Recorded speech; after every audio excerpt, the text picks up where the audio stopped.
Radhe Radhe. Hello everyone, let's begin with the new episode. यह खूबसूरत princess मेरी है, सिर्फ मेरी।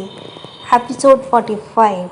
जिन्होंने अभी तक चैनल सब्सक्राइब नहीं किया या चैनल पर नए, वो जल्द से जल्द नए नए स्टोरीज और एपिसोड्स के लिए चैनल सब्सक्राइब कर दें। एंड सो लेट्स स्टार्ट कहानी। अब तक आलिया जो अपने पर्स में अपनी चाबी ढूंढ रही थी, वो उसको मिलती है और फिर बाद में वो राजवीर को अंदर ऑफ़र देती है बुलाकर कॉफ़ी के लिए। और राजवीर जो है वो मान जाता है। राजवीर जाकर सोफे पर ही एक पैर के ऊपर दूसरा पैर चढ़ाए बैठ जाता है। कुछ ही देर में आलिया ट्रे में एक कप कॉफ़ी लेकर आई और राजवीर की तरफ उसे बढ़ाते हुए कहा, लीजिए आपके लिए कॉफ़ी। अब आगे। राजवीर ने कॉफ़ी का मग उठाते हुए कहा, क्या तुम कॉफ़ी नहीं पियोगी? तो आलिया ने जवाब दिया, मैं चाय या कॉफ़ी नहीं, बस कभी कभी लेट नाइट पढ़ाई करनी होती है तब, वरना मैं ज़्यादातर चॉकलेट शेक लेती हूँ। राजवीर ने अभी एक सिप कॉफ़ी के लिए थी कि उसने अपनी भौहें चढ़ाते हुए कहा, वाकई में कॉफ़ी काफ़ी अच्छी है। फिर उसने आलिया से कहा, तुम सभी भी चॉकलेट शेक क्यों पीती हो? तुम क्या कोई बच्ची हो? चॉकलेट शेक पीने के लिए बच्ची होना ज़रूरी है क्या? मुझे वो अच्छा लगता है इसलिए। राजवीर को वाकई में आलिया के हाथ की कॉफ़ी बहुत अच्छी लग रही थी। उसने कॉफ़ी पीते हुए ही पूछा, क्या तुमने इंटर्नशिप के बारे में कुछ सोचा है? आलिया ने कहा, मैंने कई जगह ट्राई किया पर बात नहीं बनी। दरअसल मैंने अपने खर्च खुद उठाना चाहती हूँ, अपनी फैमिली पर डिपेंड नहीं होना चाहती, इसलिए चाहती थी कि मैं कोई जॉब कर लूँ। राजवीर ने नोटिस किया कि आलिया अपनी फैमिली के बारे में बात करते हुए थोड़ी उदास हो जाती है, पर उसने इस बात को आलिया से पूछा नहीं और बात बदलते हुए कहा, ठीक है, अगर तुम्हें अभी भी इंटर्नशिप करनी है तो तुम मेरे पास आना, मैं अपनी कंपनी में तुम्हारे लिए कोई जॉब देख लूँगा। आलिया ने पूछा, क्या आप मुझे जॉब देंगे? पर अभी तो मैं सिर्फ सेकेंड ईयर में हूँ। राजवीर ने कहा, हाँ, तुम्हारे लायक कोई ना कोई जॉब तो मैं देख लूँगा। कहकर राजवीर ने अपनी ब्लेज़र से एक कार्ड निकाला और आलिया की तरफ बढ़ा दिया। आलिया ने खुश होकर उस कार्ड को उठाया और कहा, क्या मैं नौकरी की बात करने कल ही आ सकती हूँ? आलिया की एक्साइटमेंट देखकर राजवीर के फेस पर छोटी सी स्माइल आ गई। राजवीर ने यह भी नोटिस किया था कि आलिया की हरकतें बिल्कुल ही चाइल्डिश हैं और वो इतना तो समझ गया था कि आलिया बहुत ही सिंपल सी और इनोसेंट सी लड़की है।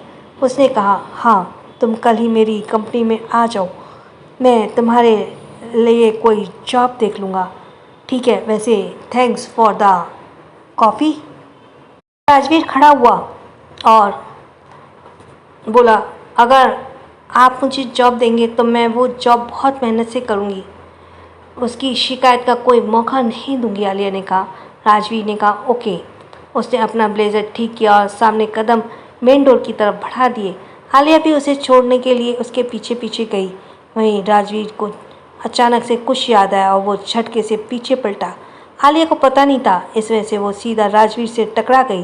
पर इससे पहले कि आलिया अपना बैलेंस बिगाड़ने में नीचे गिरती, उससे पहले राजवीर ने उसे अपनी दोनों मजबूत बाजुओं से थाम लिया। इस वक्त आलिया और राजवीर दोनों ही बहुत ज़्यादा करीब थे। वहीं आलिया अचानक राजवीर को ऐसा करने से एकदम आंखें बड़ी किए राजवीर को देखने लगी। वहीं राजवीर भी आलिया की आंखों में एकटक देखे जा रहा था। राजवीर का चेहरा आलिया के चेहरे पर हल्का सा झुका हुआ था और राजवीर जिस तरह से आलिया के चेहरे को देख रहा था, आलिया को अपने दिल में एक अजीब सी फीलिंग हो रही थी। वो पहले कभी भी किसी भी लड़के को इतने करीब नहीं गई थी, इसलिए उसे तो लग रहा था जैसे घबराहट में किसी ने उसे सांसें ही ले ली हों। वैसे राजवीर जैसा हैंडसम और हॉट बंदा जिसके सामने हो, उसकी हालत तो ख़राब होनी ही थी। वहीं राजवीर ने पहली बार आलिया को भी गौर से देखा था। राजवीर की लाइफ में कई लड़कियां आई थी जो ज़्यादातर बोल्ड और सेक्सी होती थी, लेकिन एक प्योर ब्यूटी क्या होती है, राजवीर आलिया को देखकर ये महसूस कर रहा था। एक इनोसेंस, एक प्योरिटी थी आलिया के चेहरे पर। उसकी आंखों में एक मासूमियत थी जिसे राजवीर भी महसूस कर रहा था। आलिया को बड़ी बड़ी पलकें, एकदम बेदाग छोटा सा मासूम सा चेहरा, छोटी सी नोज़ और हार्ट शेप्ड लिप्स जो बहुत ही सॉफ्ट थे और इतने सॉफ्ट जैसे कॉटन कैंडी हो। राजवीर को पता ही नहीं था कि वो कब से आलिया को ऐसे ही अपनी बाहों में होल्ड किए खड़ा हुआ है। वो तो भूल ही गया था कि आखिर वो पलटा क्यों था। राजवीर ने इस तरह से अपनी तरफ देखते हुए आलिया ने बड़ी मुश्किल से कहा, आप मुझे छोड़ दीजिए। आलिया की बात सुनकर राजवीर जैसे अपने होश में वापस आया और उसने आलिया को सीधा करते हुए कहा, वो मैं अपना फ़ोन भूल गया था, वही लेने के लिए। राजवीर ने अपने कदम टेबल की तरफ बढ़ाए और वहाँ रख के अपने फ़ोन को उठाया। वहीं राजवीर के दूर होते ही आलिया ने जैसे एक राहत भरी सांस ली। उसे इस वक्त राजवीर से बहुत शर्म आ रही थी। वहीं राजवीर ने भी जब आलिया को शर्म से लाल चेहरे को देखा तो उसके पास आते हुए कहा, तुम मेरे पीछे क्यों आ रही थी? तो आलिया ने सिर झुकाए हुए ही कहा, वो मैं आपको दरवाजे तक छोड़ने आ रही थी। माँ कहती है कि मेहमान जब भी घर आते तो उन्हें विदा करने के लिए दरवाजे तक जाना होता है। तो राजवीर ने कहा, मैं तुम्हारा मेहमान हूँ? तो आलिया ने कहा, आप पहली बार तो मेरे घर आए हैं ना? राजवीर ने कहा, तुम ये बात मेरी तरफ देखकर भी तो कह सकती हो, हमेशा सर झुकाए बात क्यों करती हो? अब आलिया भला उसे क्या कहती कि उसे इस वक्त कैसी वाली फीलिंग आ रही है। फिर भी उसने हिम्मत करके राजवीर की तरफ देखा और कहा, नहीं बस वो ऐसे ही। राजवीर ने उसे ज़्यादा परेशान नहीं किया, कहा, ठीक है मैं चलता हूँ और हाँ कल वक्त पर पहुँच जरूर जाना। आलिया इस बात को भूल गई थी कि राजवीर ने उसे जॉब ऑफ़र की है। उसने पूछा, क्या, क्यों? राजवीर ने कहा, जॉब नहीं चाहिए क्या? तो आलिया ने जल्दी से कहा, मुझे चाहिए जॉब। राजवीर ने कहा, ठीक है कल वक्त पर पहुंच जाना। कहकर राजवीर वहां से चला गया। आलिया से जल्दी से दरवाज़ा बंद किया और दरवाजे से सटकर खड़ी हो गई। फिर उसने सीने पर हाथ रखते बोली, आलिया ये तूने क्या हो गया है? हे भगवान, मैंने कॉफ़ी के लिए पूछा ही क्यों? फिर मुस्कुराते हुए कहा, अरे कॉफ़ी के लिए नहीं पूछती तो मुझे जॉब ऑफ़र कैसे होती? चलो अगर मेरी जॉब लग गई ना फिर तो मुझे अपनी फैमिली पर डिपेंड होने की ज़रूरत नहीं होगी। फिर अपने सारे खर्चे मैं खुद ही अफोर्ड करूँगी। कहकर आलिया खुशी से उछलने लगी। तभी उसके हाथ में एक तेज़ दर्द का एहसास हुआ। आह मेरा हाथ! कहकर आलिया ने अपनी बाहें पकड़ ली। फिर रोंदू सी शक्ल बनाते हुए कहा, चोट तो लगी पर एक फ़ायदा भी हो गया कि मुझे जॉब मिल गई। आलिया खुश हो गई। तभी उसे कुछ याद आया और उसने सर पर हाथ रखते कहा, हे भगवान, टमाटर तो फिर नहीं है घर में, अब क्या वापस जाना है लेने? नहीं आलिया, मैगी से ही काम चला ले। फिर वो नूडल्स बनाने के लिए किचन की तरफ बढ़ गई। रात का वक्त, रात का डिनर करने के बाद सभी लोग अपने अपने कमरे में सुकून सो रहे थे। वहीं आदित्य और रणवीर दोनों ही लेट नाइट रजावत पैलेस लौटे थे। आदित्य ने रणवीर से कहा, वैसे आज क्लब में बड़ा एंजॉय किया, अब मैं बहुत थक चुका हूँ, मैं जा रहा हूँ अपने रूम में आराम करने। कहकर वह अपने रूम की तरफ बढ़ गया। रणवीर अपने हाथ में गाड़ी की चाबी घुमाते हुए और सीटी बजाते हुए सीढ़ी चढ़ रहा था। तभी उसके कदम रुके और उसने एक तरफ देखा तो उसकी फेस एक एविल स्माइल आई और उसने अपने कदम वापस सीढ़ियों की तरफ बढ़ाने शुरू कर दिए। माही अपने रूम में सुकून से सो रही थी। इस वक्त माही ने एक डार्क ब्लू कलर की सिल्की नाइट सूट पहना हुआ था। उसने माही का गोरा सा रंग किसी सीन सोने की तरह चमक रहा था। उसके खुले हुए बाल तकिए पर बिखरे हुए थे और विंडो से आ रही चांदनी की रोशनी माही के चांद से खूबसूरत चेहरे पर पड़ उसे और भी ज़्यादा खूबसूरत बना रही थी। ऐसे लग रहा था जैसे कोई प्रिंसेस अपनी ख्वाबों की दुनिया में खोई हुई गहरी नींद ले रही है। उसके रूम में डोर ओपन हुआ और एक लंबी चौड़ी पर्सनैलिटी रूम के अंदर आई। ये कोई और नहीं, रणवीर था। रणवीर ने अपने कदम माही के बेड की तरफ बढ़ा दिए। वहीं माही सबसे अनजान अभी भी अपनी ख्वाबों की दुनिया में खोई हुई थी, जिस वजह से उसकी होठों पर बहुत सी प्यारी सी स्माइल थी। ऐसा लग रहा था जैसे कोई प्रिंसेस सोते हुए मुस्कुरा रही हो। रणवीर माही के बेड के पास आकर खड़ा हो गया और कुछ पल तक तो वो माही को चेहरे को देखता ही रहा। सोते हुए माही इतनी खूबसूरत लग रही थी कि रणवीर उस पर से अपनी नज़रें हटा नहीं पा रहा था। वो माही को ही बगल में बैठ गया और अपने फिंगर से उसके मखमली गालों को बहुत ही हौले से सहलाने लगा, जिस वजह से माही की बाहें टेढ़ी थोड़ी देर के लिए सिकुड़ गईं और वापस नॉर्मल हो गई। रणवीर ने उसके फेस को सहलाते हुए कहा, तुम वाकई में बहुत खूबसूरत हो, बिल्कुल एक प्रिंसेस की तरह। फिर हल्का सा माही के चेहरे की तरफ झुकने को हुआ और वह खूबसूरत प्रिंसेस मेरी है, सिर्फ मेरी। रणवीर की बातों का कुछ असर था या माही कुछ अच्छा सपना देख रही थी। उसके फेस पर एक प्यारी सी स्माइल आ गई। माही के मुस्कुराते हुए होठ रणवीर को काफ़ी अट्रैक्टिव लग रहे थे। वो थोड़ा सा और माही के चेहरे को झुका और उसे माही की सांस महसूस हो रही थी, जिसे महसूस कर रणवीर ने धीरे से अपनी आंखें बंद की और हौले ही माही के होठों की तरफ बढ़ने लगा। कुछ तो शराब की वजह से और कुछ माही के सांसों की वजह से उसकी आंखों में मदहोश उतर गई थी। उसने पहले तो वो माही के होठों को छू पाता, तभी माही ने नींद में ही अपना चेहरा दूसरी तरफ कर दिया। रणवीर ने वापस अपनी आंखें खोलकर माही के चेहरे को तरफ देखा, जो दूसरी तरफ चेहरा फेरे सुकून से सो रहा था।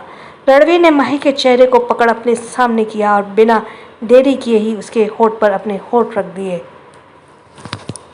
So continue for the next episode. और इसमें मैं रिकैप को छोड़ रही हूँ। माही के सॉफ्ट होठों को छुआ था कि रणवीर और भी ज़्यादा मदहोश होने लगा। जहाँ कुछ देर पहले तक उसके सिर पर शराब का नशा हावी था, अब उसे नशे की वजह से रणवीर पर माही के सॉफ्ट होठों का नशा चढ़ने लगा। मेरे होठ पर कायम है तेरी खुशबू, इन पर भला शराब का नशा अब क्या होगा। वहीं माही की नींद में जब किसी तरह की हलचल फील हुई तो कसमसा कर उसने अपनी आंखें खोली। रणवीर को अपने ऊपर झुका हुआ देखकर माही की आंखें फटी की फटी रह गईं। वो अपनी आंखें बड़ी किए हुए कुछ पल तक तो रणवीर को देखती रही, तो आंखें बंद किए माही को किस किए जा रहा था। तभी माही की भौहें गुस्से से सिकुड़ गई और उसने जैसे ही रणवीर के कंधे पर हाथ रख उसे खुद से दूर करने की कोशिश की। रणवीर ने उसके हाथ को कलाई को पकड़ बेड पर प्रेस कर दिया। माही पूरे एफर्ट लगा रही थी रणवीर को दूर करने की, इसलिए बार बार अपने चेहरे को भी इधर उधर कर रही थी। रणवीर ने अपने एक हाथ से माही के गालों को कसकर पकड़ा और दूसरे हाथ की उंगलियों को माही की सॉफ्ट उंगलियों में फंसाकर जैसे पूरी तरह से उसे पर कंट्रोल कर लिया। लेकिन माही दूसरे हाथ से रणवीर के कंधे को मार रही थी, जैसे उसे दूर करने का इशारा कर रही हो। लेकिन रणवीर जिस तरह से उसे किस कर रहा था और किस करने के बीच में ही माही के होठों को अपने दांतों में हल्के हल्के बाइट कर रहा था। माही को सांस लेने में दिक्कत हो रही थी। उसे तो लग रहा था जैसे रणवीर ने उस पर हमला ही कर दिया हो। पर रणवीर को माही के नाजुक हाथों से भला क्या मार महसूस होने वाली थी। वो तो अभी भी उसे पूरी तरह से मदहोश के साथ चूमे जा रहा था। माही को जब कोई रास्ता नजर नहीं आया तो उसने जोर से रणवीर के निचले होठ पर बाइट किया, जिससे रणवीर जो पूरी तरह से खुमारी में था एकदम से उससे दूर हुआ और हैरानी से माही की तरफ देखने लगा। वहीं माही गुस्से से रणवीर को घूर रही थी। माही ने इतनी जोर से बाइट किया था कि रणवीर के निचले होठ पर हल्का सा कट लग गया था, जहाँ से हल्का सा ब्लड आ रहा था। रणवीर ने अपने अंगूठे से अपने होठों को रब किया और अपने अंगूठे पर लगे ब्लड को देखकर उसने माही की तरफ देखा तो माही ने कहा, मेरे रूम में क्यों आए और ये क्या कर रहे थे। रणवीर ने अपने होठों पर लगे ब्लड को साफ करते हुए कहा, क्यों, पहली बार कर रहा हूँ जो तुम्हें पता नहीं है कि क्या कर रहा था। माही ने अपना सिर घुमाकर अपने हाथ की तरफ देखा, जिसे रणवीर ने मजबूत हाथों से अपने काबू में किया हुआ था। फिर उसने रणवीर की तरफ देखते हुए कहा, मेरा हाथ छोड़ो और जाओ यहाँ से। कहा, मेरा हाथ छोड़ो और जाओ यहाँ से। रणवीर एक बार फिर माही के चेहरे की तरफ झुका और कहा, चला जाता अगर आराम से किस करने देती, लेकिन जो हरकत तुमने की है ना, अब तो जाने से रहा। माही ने कहा, ये अजीब ज़बरदस्ती है कि तुमने मुझसे परमिशन। पर उससे पहले कि माही की बात उसके मुंह में रह गई, क्योंकि माही के होठों पर एक बार फिर से रणवीर के होठ की गिरफ्त में थे और अब आलम यह था कि रणवीर उसे और भी ज़्यादा एग्रेसिव होकर किस कर रहा था और किस करते हुए भी वो माही के ऊपर ही आ गया। माही एक बार फिर उसके नीचे छटपटाते हुए उसे खुद से दूर करने की कोशिश कर रही थी। रणवीर ने इस बार माही का हाथ छोड़ दिया और उसे जितना एफर्ट लगाना था लगाने दिया। वो तो खुद माही के गालों को हल्का सा प्रेस किए हुए और भी ज़्यादा डीपली किस कर रहा था। रणवीर की लंबी चौड़ी डील डोल वाली बॉडी के नीचे छोटी सी नाजुक सी माही तो जैसे दबकर रह गई। वो बहुत कोशिश कर रही थी हिलने की, पर उसकी सारी कोशिशें नाकाम थीं। रणवीर जो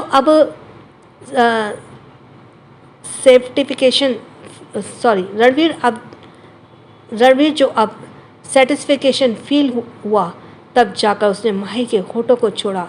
वहीं माही का चेहरा तो अब गुस्से से और सांस न ले पाने की वजह से पूरा लाल हो चुका था। वो हाँफते हुए बोल, तुम्हारी हिम्मत कैसे हुई बिना मुझसे पूछे ऐसा करने की, और तुम सच में डेविल हो।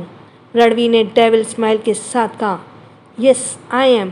फिर उसके कानों की तरफ झुकते हुए कहा, और इसी डेविल की बीवी बनने वाली हो तुम? इन सब बातों को बर्दाश्त करने की आदत डालो, क्योंकि मैं ऐसा ही हूँ।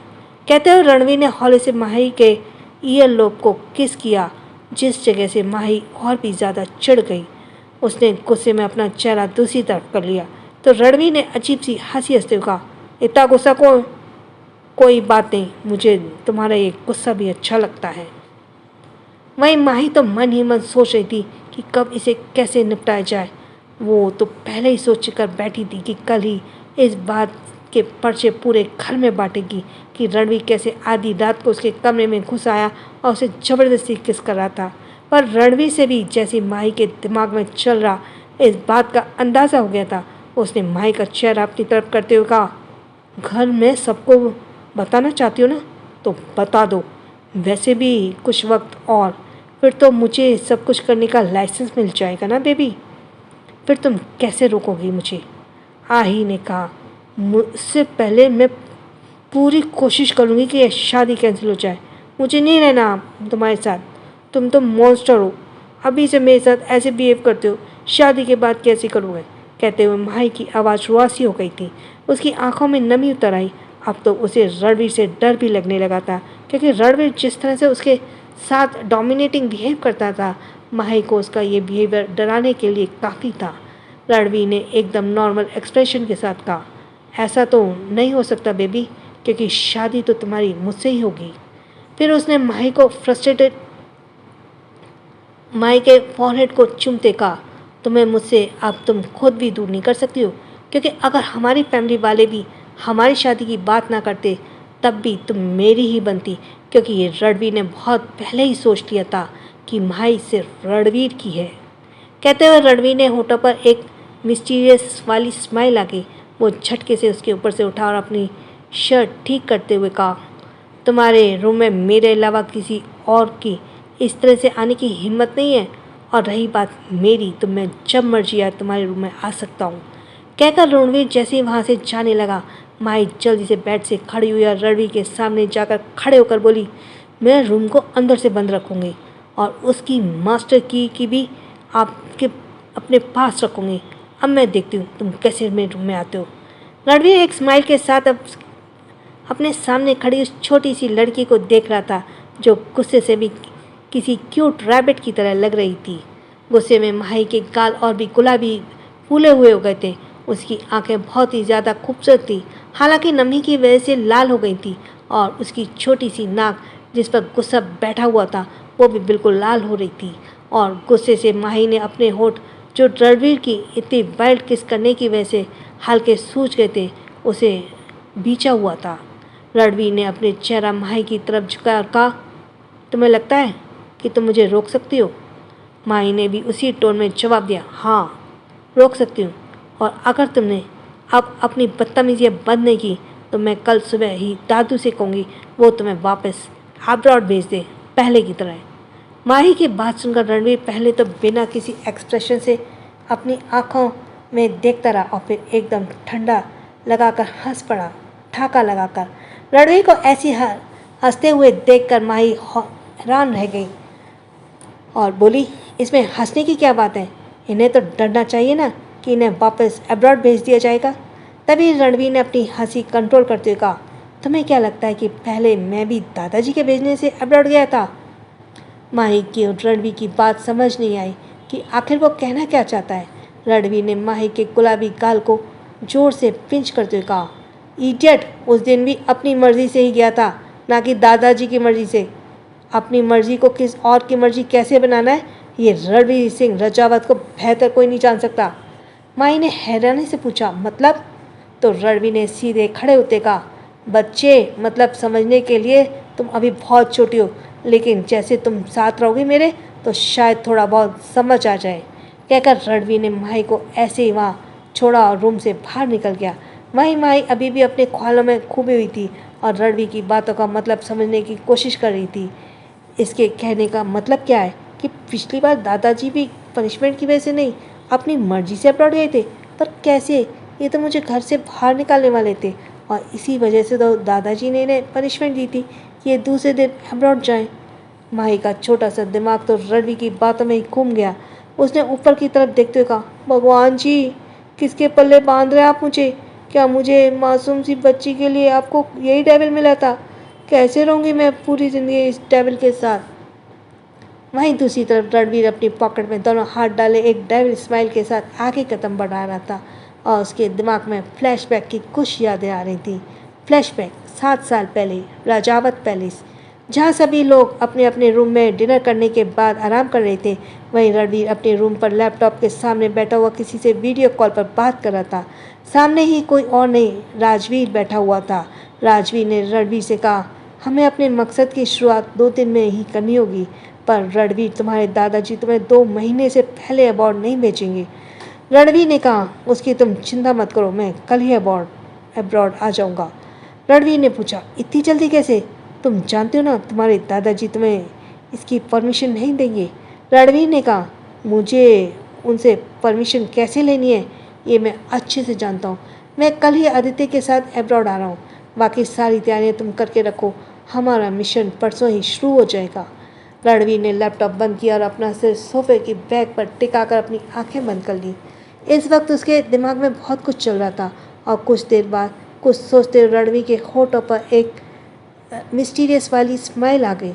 उसने झटके से अपनी आंखें खोली और अपनी गहरी आवाज़ में बोला, मुझे ये करना ही होगा क्योंकि अपने मकसद के लिए कुछ भी कर सकता हूँ, कुछ भी।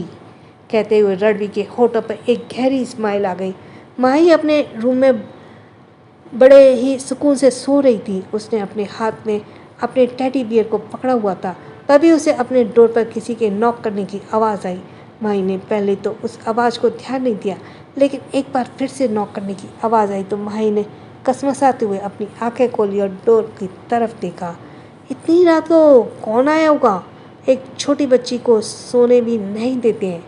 माही उठी और अपनी स्लीपर पहनते हुए डोर ओपन करने के लिए चली गई तो दरवाजे के बाहर किसी को भी खड़ा ना पाकर माही ने छिड़कते हुए बोला, ये भूतों को भी रात में ही वक्त मिलता है क्या मेरी नींद हराम करने का?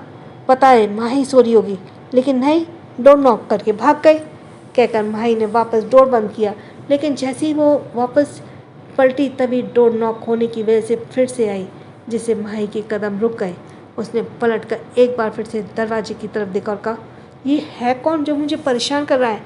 सोचकर माही ने एक बार फिर से डोर ओपन किया तो सामने फिर से कोई भी नहीं खड़ा था। माही को जब गुस्सा आ गया था क्योंकि उसे बहुत तेज़ नींद आ रही थी और कोई उसे परेशान किया जा रहा था। माही ने दरवाजे से ही झाँक कर बाहर कॉरिडोर में देखा पर उसे कोई नज़र नहीं आया। उसने सोचा, क्या मैं एक बार बाहर जाकर देखूं? नहीं माही, रहने दे। अगर कोई भूत हुआ तो जो उठाकर ले जाएगा, लेकिन वो कोई चोर भी हो सकता है ना। ऐसे भी कई भी हमारे घर में चोरी करने आ सकता है। एक बार जाकर देखती हूँ और अगर कोई चोर या भूत हुआ तो जोर से हल्ला मचा दूंगी। सोचकर माही धीरे से रूम से बाहर आई और कॉरिडोर में ही आसपास आगे बढ़ने लगी। तभी उसे कॉरिडोर में अंत में कोई दूसरी तरफ जाता हुआ नजर आया। माही ने एकदम से रुकते हुए कहा, ये कौन है? मेरा शक सही था, ये चोर है और हमारे घर में चोरी करने आया है। इसे तो मैं अभी देखती हूँ। कहकर माही जब दंदनाते हुए दूसरी तरफ जाने लगी।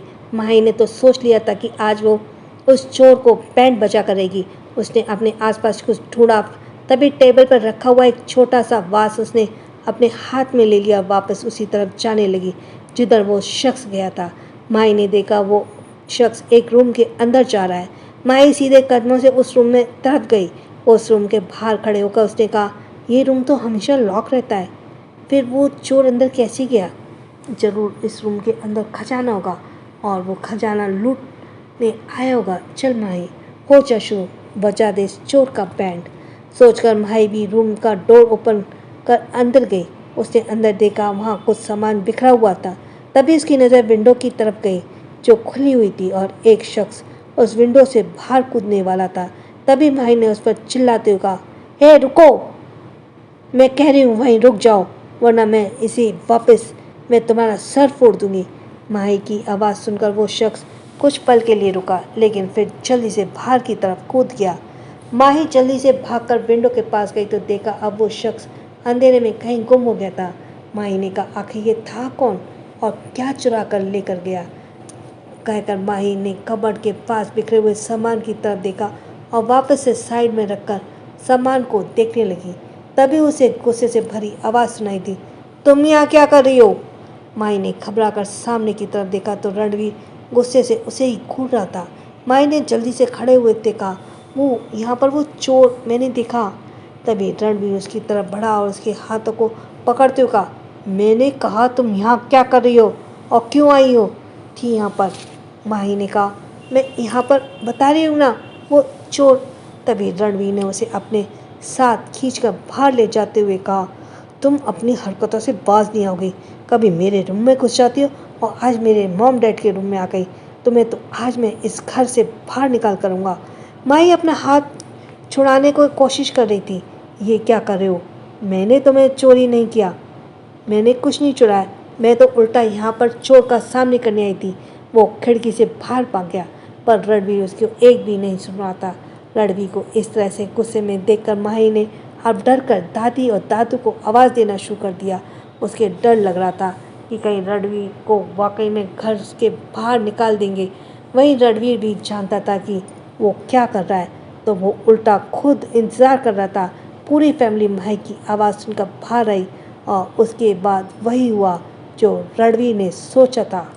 Flashback ends. रणवीर अपने रूम में अपने बेड पर दोनों हाथ फैलाए बैठा पीठ के बल लेटा हुआ था। उसके पैर इस वक्त ज़मीन को छू रहे थे और उसकी नज़र सीलिंग पर थी। उसके होठों पर इस वक्त एक रेशमी वाली स्माइल थी। ये तो मैं अच्छे से जानता था कि तुम्हें दादाजी कभी भी घर से जाने नहीं देंगे, लेकिन क्या करूं बेबी, उस वक्त तुम्हारा इस्तेमाल करना पड़ा। कोई और रास्ता भी तो नहीं था, वरना दादाजी मुझे कभी इतनी जल्दी अब्रॉड जाने की परमिशन नहीं देते। उन्हें तो लगता कि उन्हें मुझे भेजा, पर हकीकत में तो है कि अब्रॉड जाने में मेरी खुद की मर्ज़ी शामिल थी। उन्हें लगता है कि वो मेरी दुनिया से वाकिफ़ हैं, पर मेरी दुनिया सबसे छिपी हुई है। इसके बारे में उन्हें कभी पता नहीं चलेगा। कहते हुए रणवीर झटके से उठकर बैठा और शैतानी हंसी के साथ बोला, बहुत कुछ पा लिया है, पर अभी बहुत कुछ पाना बाकी है, जिसमें तुम भी शामिल हो माही। दूसरी दिन आलिया ने अपनी स्कूटी जल्दी से आरएस इंडस्ट्रीज़ की बिल्डिंग में पार्क एरिया में पार्क किया और अपना बैग संभालने हुए भागते हुए बिल्डिंग के अंदर गई। वो नहीं चाहती थी कि वो आज बिल्कुल भी लेट हो। वो आज अंदर से बहुत ही ज़्यादा खुश थी और उसे जॉब मिलने वाली थी। आलिया ने जल्दी से रिसेप्शन के पास जाकर पूछा, वो मुझे मिस्टर शेखावत से मिलना है। रिसेप्शनिस्ट ने पूछा, मैम क्या आपके पास कोई अपॉइंटमेंट लेटर है? तो आलिया ने अपने बैग से जल्दी से वो कार्ड निकाला जो राजवीर ने उसे दिया था। उस पर ही राजवीर का नाम भी लिखा हुआ था, वरना आलिया को कल राजवीर का से उसका नाम पूछा ही नहीं था। आलिया ने वो कार्ड रिसेप्शनिस्ट के पास बढ़ाते हुए कहा, ये कार्ड इन्होंने मुझे ही दिया है और उन्होंने भी कहा था कि मैं उनसे आज मिलने के लिए उनके ऑफिस आऊँ। रिसेप्शनिस्ट ने उस कार्ड की तरफ देखा और कहा, फिर भी मैम मुझे एक बार उनसे पूछना होगा, आपका नाम क्या है? तो आलिया ने कहा, मेरा नाम आलिया है। रिसेप्शनिस्ट ने एक बार नंबर डायल किया और सामने से ही कॉल पिक होते हुए उसने कहा, सर आपको कोई मिस आलिया आई है मिलने के लिए और उन्होंने कहा है कि आपने उन्हें यहाँ बुलाया है। अब राजवीर ने भी कल के दिन आलिया का नाम नहीं पूछा था, तो भला उसे कैसे याद रहता। उसने कहा, मैं किसी आलिया को नहीं जानता, कहकर उसने फ़ोन डिस्कनेक्ट कर दिया। रिसेप्शनिस्ट ने आलिया से कहा, मैम उन्होंने तो कहा है कि वो किसी आलिया को नहीं जानते। तो आलिया चौंक गई। अचानक उसके फेस की स्माइल चली गई। उसने कहा, नहीं, कल ही वो मेरे घर आए थे कॉफ़ी पीने और उन्होंने मुझे कार्ड दिया था। तभी आलिया को याद आया कि उस दौरान आलिया ने ना तो राजवीर का नाम पूछा था और ना ही राजवीर ने उसका नाम। आलिया के राजवीर का नाम पता चला था राजवीर के कार्ड से, लेकिन आलिया का नाम राजवीर को कैसे पता चलता? ये सोचते हुए आलिया ने अपने सर पर हाथ रख दिया। हे भगवान, मैं तो उन्हें अपना नाम बताने ही भूल गई और आ गई यहाँ पर जॉब लेने के लिए। फिर उसने रिसेप्शनिस्ट से रिक्वेस्ट करते हुए कहा, देखिए कल वो जल्दबाजी में उन्हें अपना नाम बताना भूल गई थी। आप एक बार से कॉल कीजिए और मेरी बात करवा दीजिए। रिसेप्शनिस्ट ने उसे अजीब नज़रों से देखते हुए कहा, ये लड़की पागल है क्या? उसके बॉस जिसका नाम तक नहीं जानते हैं, उसे जॉब के लिए अपनी कंपनी क्यों बुलाएंगे भला? उसने आलिया से कहा, देखिए मैम, आप यहाँ हमारा टाइम वेस्ट करिए, प्लीज़ अभी यहाँ से चली जाइए। आलिया ने फिर रिक्वेस्ट करते हुए, देखिए प्लीज़ आप एक बार मेरी बात करा दीजिए। अगर वो मुझे नहीं जानते तो उनका यह कार्ड मेरे पास कहाँ से आता? आप खुद ही सोचिए। रिसेप्शनिस्ट को आलिया की बात में कुछ तो दम लगा। उसने कहा, ठीक है, मैं आखिरी बार उन्हें फ़ोन कर रही हूँ और आपसे बात करवा देती हूँ, लेकिन आप किसी तरह की ज़िद नहीं करेंगी। अगर वो आपको मना कर देते तो आप चुपचाप यहाँ से चली जाएंगी। आलिया ने जल्दी से अपना सर हाँ में हिला दिया। रिसेप्शन ने फिर से नंबर डायल किया। तभी राजवीर ने गुस्से से भरी आवाज़ में कहा, क्या हुआ? क्या तुम बार बार क्यों मुझे कॉल कर रही हो? राजवीर अपने कैबिन में एक इम्पॉर्टेंट काम कर रहा था। उधर से आवाज़ आई, सर, लड़की वो मान नहीं रही है और कह रही है कि आप कल उसके घर कॉफ़ी पीने गए थे और आपने ही उसे ये कार्ड दिया था। राजवीर ने जब ये सुना तो वो कुछ देर सोच में पड़ गया। तभी उसे याद आया कि हाँ, वो कल उस लड़की के घर गया था जिसकी स्कूटी का एक्सीडेंट उसकी गाड़ी से हुआ था। उसने कहा, हाँ वो लड़की, क्या उसका नाम आलिया है? तो रिसेप्शनिस्ट ने कहा, हाँ, वो अपना नाम आलिया ही बता रही है।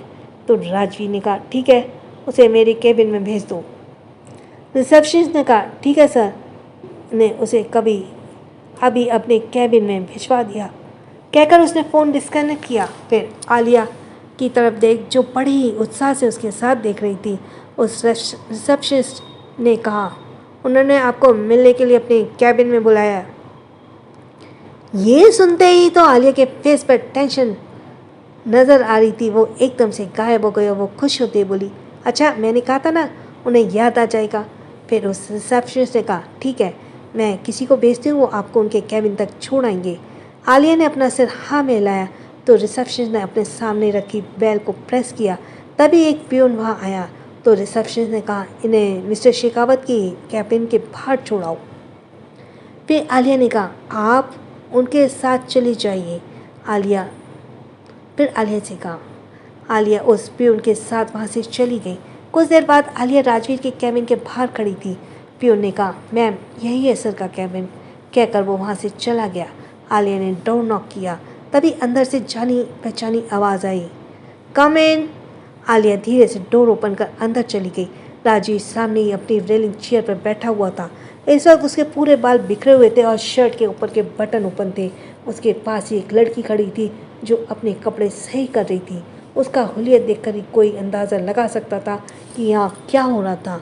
राजवीर ने तिरछी नज़रों से आलिया की तरफ देखा और कहा, तुम आ गई, आओ अंदर। वहीं उन दोनों को देखकर आलिया थोड़ी सी एम्बरेंस फील हो रही थी। वो धीरे से कदम बढ़ाते हुए राजवीर की डेस्क के सामने आकर खड़ी हो गई।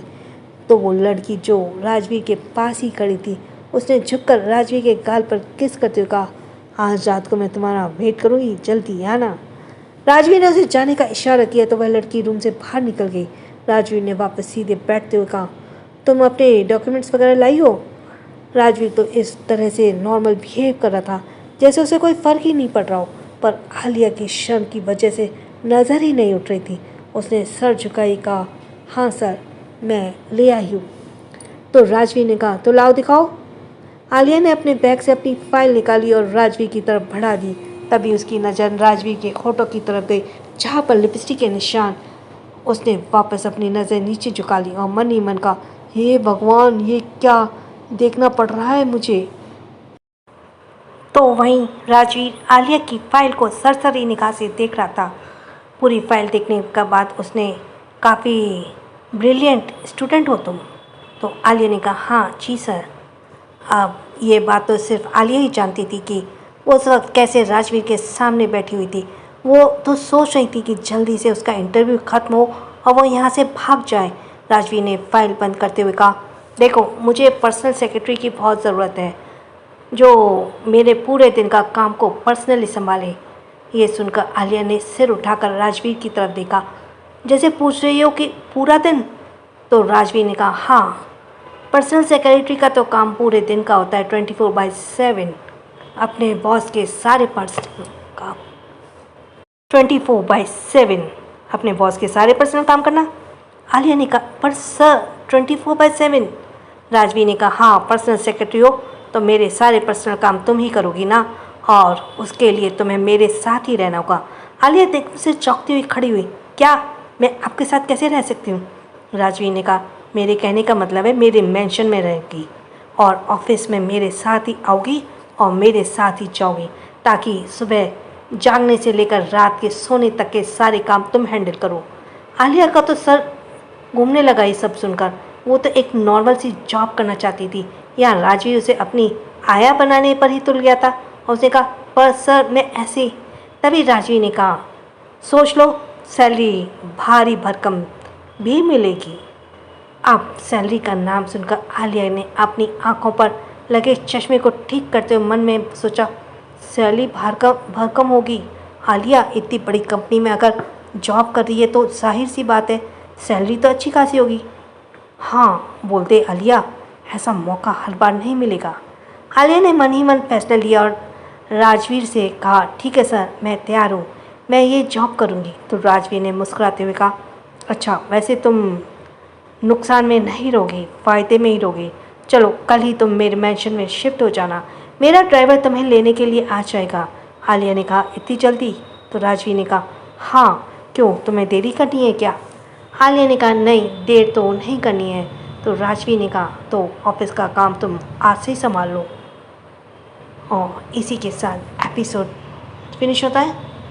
So thanks for listening. छोटों को प्यार, बड़ों को सम्मान। राधे राधे।